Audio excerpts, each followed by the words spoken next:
It's a great question. So how far I can go in terms of impacting our society? That is a very interesting question and a very vast question, which I cannot answer in a few minutes. But what I would say, and you would understand this pretty clearly, is that I would like to distinguish between two things when it comes to the artificial intelligence. I'll simplify it. It's an oversimplification, but I think it will help a lot of people to understand what I mean.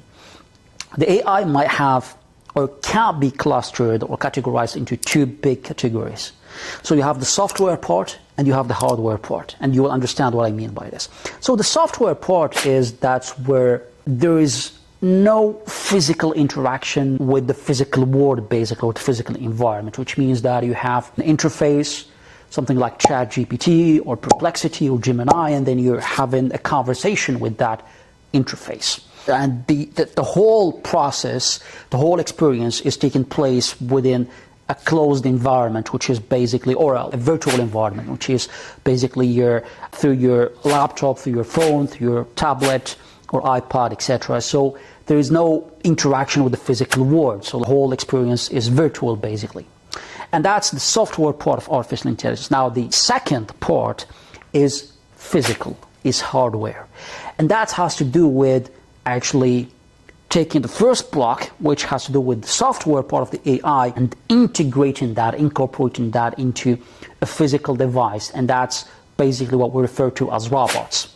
So when we integrate the AI into a robot, like an actual physical robot, it will start interacting with the physical world. Let me give you an example. For instance, here in Dubai, we have a lot of skyscrapers.